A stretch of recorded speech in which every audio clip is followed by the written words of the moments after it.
Our YouTube channel doctor की कहानी उनकी ज़ुबानी एपिसोड 2। आज मैं जाने वाली हूँ प्रेरणा वुमेंस हॉस्पिटल और मिलेंगे हम नई शख्सियत से doctor Prerna Panchal and doctor Mehul Panchal और जानेंगे उनसे कि किस तरह से उन्होंने डॉक्टर बनने के सपने को पूरा किया। तो आइए चलते मिलते हैं हम अपने नए डॉक्टर से, डॉक्टर की कहानी उनकी ज़ुबानी।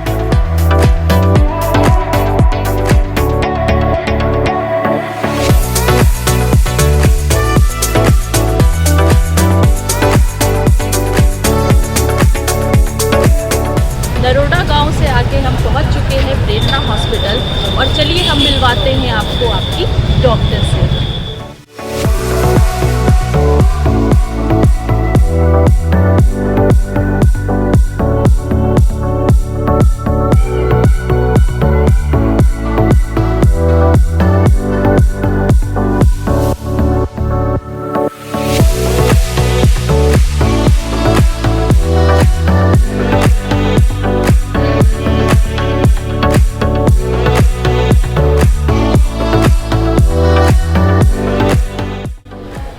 आने पे मुझे पता चला कि एक पेशेंट कल बहुत ही क्रिटिकल हालत में यहाँ पे एडमिट हुआ है। तो आइए जानते हैं यहाँ की सिस्टर से कि उनका ट्रीटमेंट कैसे हुआ। तो बताइए सिस्टर, क्या हुआ था पेशेंट के साथ कल? पेशेंट आया था हमारे पास 6 बजे आया था शाम को। 3 बजे से उनका पानी पड़ना स्टार्ट हो गया, फिर भी वो वेट करके 6 बजे हमारे पास आया था। तब पानी पूरा खलस हो गया था पेट में और उनकी बीपी थोड़ी ज़्यादा आ रही थी। पानी खत्म हो जाए तो वो नॉर्मल डिलीवरी कराना थोड़ा मुश्किल होता है, फिर भी उनकी नॉर्मल। तो फ्रेंड्स, आप देख सकते हो कि किस तरह से एक पेशेंट जिसकी बीपी भी ऊपर नीचे हो रही थी प्लस उनका एमनियोटिक फ्लूइड डिस्चार्ज हो चुका था पूरा, उसके बाद भी प्रेरणा पांचाल ने नॉर्मल डिलीवरी करवाई। तो दोस्तों आइए मिलते हैं हम हमारे डॉक्टर से, doctor Prerna Panchal and doctor Mehul Panchal से। नमस्ते प्रेरणा जी। नमस्ते मेहुल जी। नमस्ते, मैं हूँ doctor Prerna Panchal, obstetrician and gynaecologist. नमस्ते, मैं हूँ doctor Mehul Panchal, obstetrician and gynaecologist.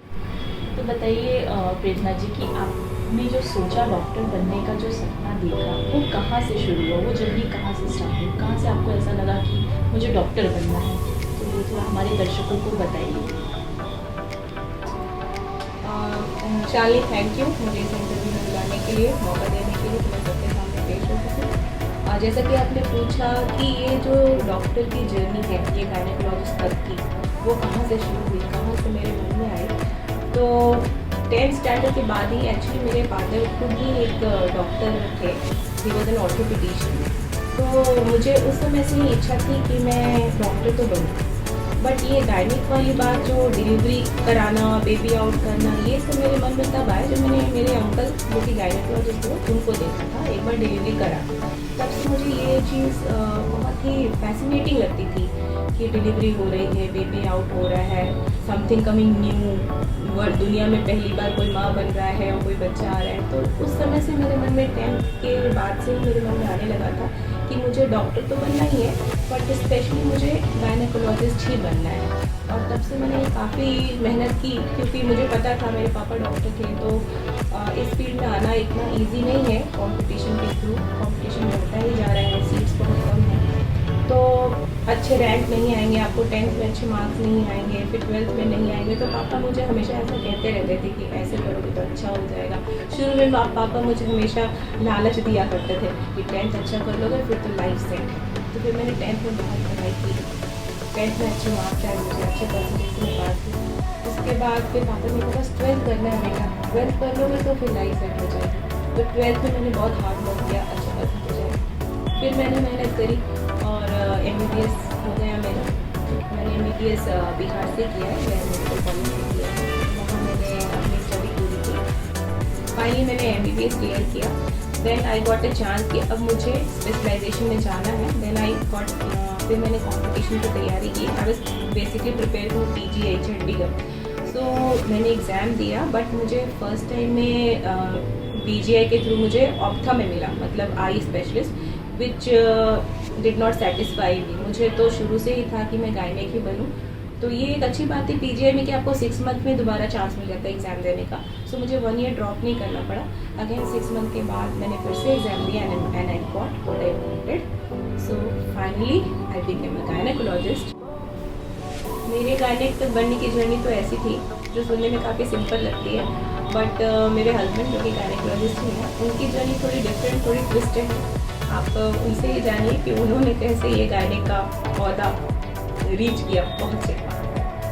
Journey में बताने जाऊँ तो ऐसा था कि मैं बहुत ही पेरीफेरी से बिलोंग करता था, जहाँ पे लाइट की सुविधा भी नहीं थी शुरू में।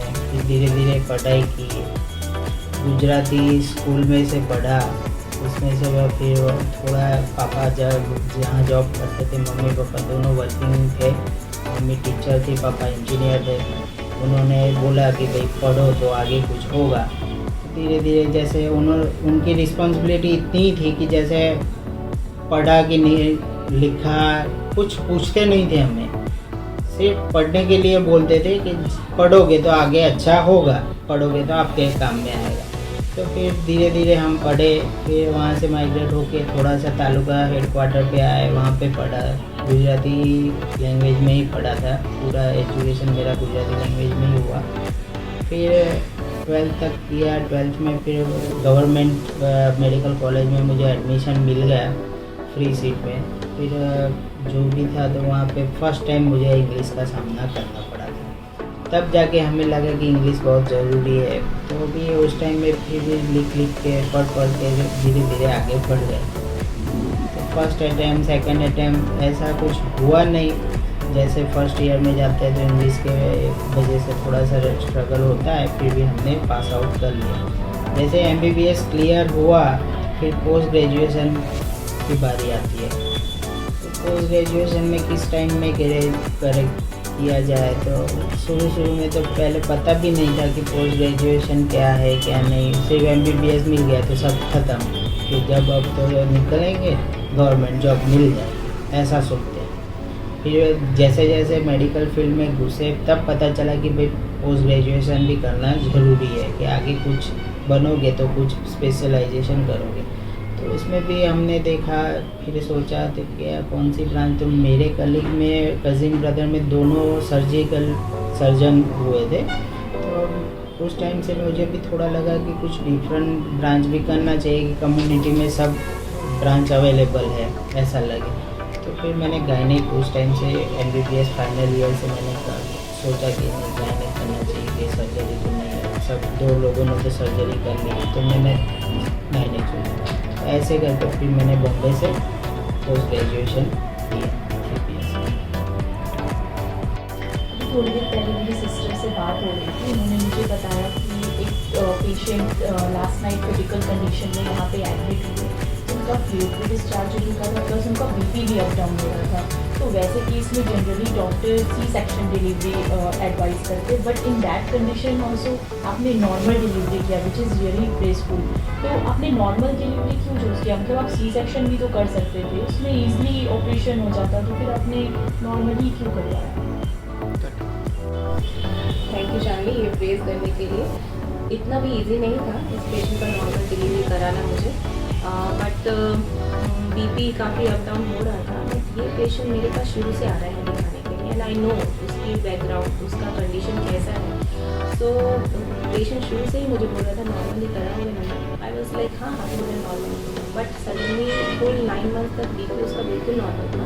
लास्ट में उसका BP बढ़ना शुरू हो गया, तो हमने उसको इंजेक्शन टैबलेट देके थोड़ा कंट्रोल किया, एंड वी वेटेड। बेबी का हार्ट बीट भी ठीक जा रहा था, सो वी ट्राई थोड़ा नॉर्मल करने। और हम लोग 2 डॉक्टर हैं, तो कंटिन्यूस मॉनिटरिंग के साथ थोड़ा रिस्क लेकर हमने उसका नॉर्मल डिलीवरी कराया। Now mother and baby both are fine, so I am also happy, our team is also happy. But थोड़ा तो रिस्क लिया हमने और भगवान ने भी साथ दिया। बट बहुत ज़्यादा क्रिटिकल हो जाता तो हमें भी सीरियसली लेना पड़ता, but it's good, God help us. जब तक चाहिए नॉर्मल हो सकती है तब तक हम वेट करते हैं। 2 डॉक्टर के अंडर में हम ऑब्जर्वेशन में रखते हैं पेशेंट। जब तक नहीं चाहिए, सीजरियन सेक्शन नहीं करना पड़ते, तब तक हम वेट करते हैं। ये हमारा प्लस पॉइंट समझो कि कुछ भी करो, और गॉड ग्रेस भी समझो। मतलब God grace in the sense पे भगवान सपोर्ट करते हैं कि चलो जब तक होती है तो ट्रायल देते हैं, अगर ज़रूरत पड़ने पर हम कर भी सकते हैं। हॉस्पिटल के आसपास बहुत सारे इंटीरियर्स हैं, तो यहाँ के गाँव के जो लोग आते हैं यहाँ पे, मतलब गाँव के लोग तो इतने अफोर्डेबल नहीं होते हैं, तो उनको आप कैसे ट्रीटमेंट देते हो? जैसे आप बोल रहे हो कि गांव के पेशेंट आते हैं तो उनको कैसे बेहतर करते हैं, तो सब जो गांव के पेशेंट आते हैं उनकी आर्थिक क्षमता भी इतनी नहीं होती कि सब पैसे इतना दे सके, तो वो लोग भी चाहते हैं कि हम नॉर्मल करवाएं। और दूसरी बात ये है कि सबको देखना पड़ता है कि कितना प्रिस्क्रिप्शन लिखे क्या है, कोई ड्रग्स लेते भी नहीं है, जो ज़रूरी है उतना ही हम लिख के उनकी आर्थिक क्षमता को ध्यान में रख के उनको ट्रीट करते हैं, जो ज़रूरी है वो तो देना ही है, इतना तो हम थोड़ा मोह को लेके चलते हैं। और ये भी है कि जैसे पेशेंट हर बार आते हैं तो ऐसा नहीं कि हम हर बार सोनोग्राफी करें, जब जब ज़रूरत हो, जिस टर्म में ज़रूरत हो उसमें ही सोनोग्राफी करते हैं। बेसिक हमेशा सोनोग्राफी की ज़रूरत नहीं है तो नहीं करना, फालतू के दवाइयाँ भी हमें नहीं लिखने की ज़रूरत लगती तो नहीं, लेकिन हाँ कभी ऐसा ज़रूरत हो भी कि हाँ इसको ये ज़रूरत है, ये दवा बच्चे में पानी कम है, अब ये लिखना ही पड़ेगा तो लिखते हैं। ऐसा नहीं, पेशेंट समझते हैं और समझाने पे लेते भी हैं दवा, बट हर पेशेंट में इतनी अफोर्डेबिलिटी तो नहीं है कि वो हर चीज़ ले सके।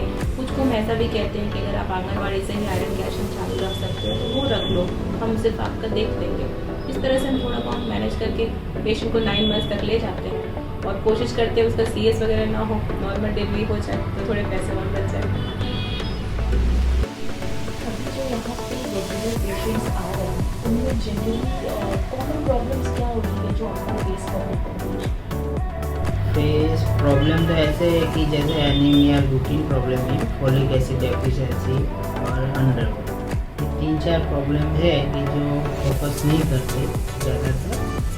और first trimester in the sense पहले 3 महीने है जिसमें ज़रूरी होता है कि क्या लेना है क्या नहीं लेना, और तभी बेबी का डेवलपमेंट प्रोसेस चालू होता है। बेसिकली फर्स्ट 3 मंथ में तो विज़िट करनी चाहिए एज ए गायनेक में, तो इतनी एडवाइस दूंगा, ज़्यादा बहुत डिटेल है, इतना शॉर्ट में मैं बोलना चाहता हूँ। Thank you doctor Mehul and doctor Prerna अपना महत्वपूर्ण समय हमें देने के लिए। तो आप अपने दर्शकों को लास्ट मैसेज क्या देना चाहते हैं? लास्ट मैसेज मैं तो बस ये कहना चाहूँगी कि थोड़ी अवेयरनेस होनी चाहिए प्रेग्नेंट पेशेंट्स को। जैसे ही वो प्रेग्नेंट हो अपने डॉक्टर से, लोकल डॉक्टर से ज़रूर विजिट करें। ये ना सोचे कि 3 महीने 4 महीने बीत जाएंगे फिर हो जाएंगे, अर्ली ट्रीटमेंट कराना ज़रूरी है। और मोस्ट इम्पॉर्टेंट मैं अपने जो अपकमिंग डॉक्टर्स हैं जो बनना चाहते हैं उनको ये कहना चाहती हूँ कि try hard and you will surely succeed. जैसे मैं अपनी जगह पे पहुँच गई हूँ, आप जिस तरफ जाना चाहते हैं ज़रूर पहुँच पाएंगे। तो दोस्तों कैसी लगी आपको doctor Prerna Panchal and doctor Mehul Panchal की कहानी, उनकी जुबानी? कमेंट करना न भूलें, लाइक करें, सब्सक्राइब करें और बेल आइकन को ज़रूर दबाएं हमारे आगे की अपडेट्स जानने के लिए। धन्यवाद।